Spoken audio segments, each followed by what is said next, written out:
You want to get an A on your CELTA course? This guy does. Here are 5 tips to set you on your way.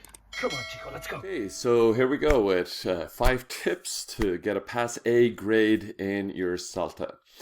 It should be said, of course, this is not a definitive test, do these things and you get a pass A, but these are tips to help you along your way to getting an A. Following these simple rules of thumb will really go a long way. So the first one that I really couldn't recommend more, and this is actually a tip which goes throughout the course, is to read Jim Scrivener, Learning Teaching. It was such a huge help to myself when I was doing my own pre-service training course, and indeed when I went to do Delta, and right throughout my career as a trainer, I've referred to this when looking for reference material, when giving feedback, and for suggested reading to my trainees. The trainees who have read this book in advance of the course really give themselves a strong advantage. They come with already having a strong working understanding of the basic concepts. When you think about what happens in the CELTA course, you have input sessions where you have about an hour to an hour and a half really to get concepts, trying to internalize them and then repeat them in your teaching practice.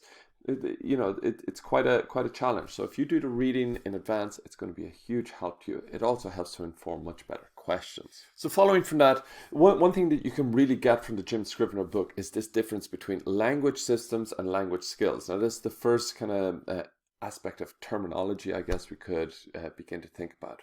Really in simple terms, language systems means grammar, vocabulary, pronunciation, and another which you may not have heard of called functional language. So there are 4 language systems, and then the language skills are reading, writing, speaking, listening, and those skills can be subdivided down into receptive skills, reading and listening, the ones that you receive, and then productive skills, speaking and writing. So having a strong understanding of what is the difference between those broad categories, systems and skills, and then the 4 components of each will help you then understand what type of lesson you're teaching. So many times I've seen trainees write, I'm going to teach a reading lesson, but end up spending the whole lesson covering a grammar point, which then means you can't say that you've hit the aim that you've set yourself out. So having a strong understanding of these 8 lesson types will really help you get a lot of clarity and will help you to be a lot more relaxed in your delivery of your lessons. The third piece of advice would be to do what's called a pre-course task. Before you do your CELTA course, you'll be sent this by your center. The pre-course task it looks like a test, but don't worry, you're not graded on this.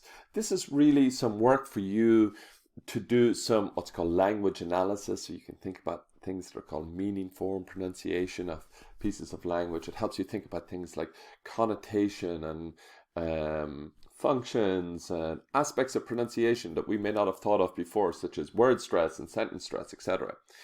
By doing this, again, you come to the course with a strong working knowledge. You must remember that the CELTA is not a vocab or a grammar course. It's how to teach these things.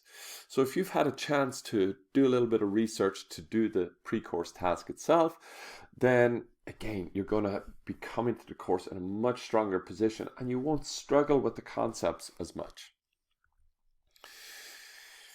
So right here we can see, I put up on the screen an example of my own lesson plan template that I use when I'm delivering courses myself. And what I say here is pay attention to the lesson plan. I know it may sound extremely obvious, but it's somewhere where people tend to stumble.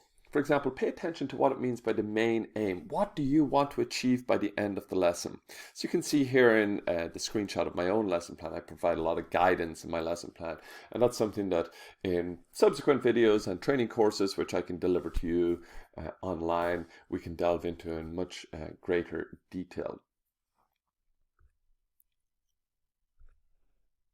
And last but not least, avoid all variations of do you understand? And variations of do you understand, what could they be? Such things as are you with me? Did you get that? Etc. Anything like that is to be avoided, because think about this. Think about, for example, the word measure. Do you understand measure? probably in your mind you were thinking about something like measure the distance. But what I was thinking about was the government measures introduced to curb crime, for example. In this case, we can see that I could ask the student, do you understand measure? They could legitimately say, yes, I do understand, but it's not what you are trying to teach. So on your course and in videos here with myself and with training with myself, we look at other techniques for being much more effective with clarifying if students have understood or not.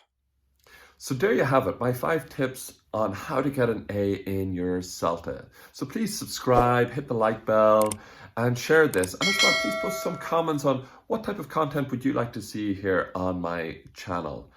Thank you very much, and look forward to seeing you in the next one.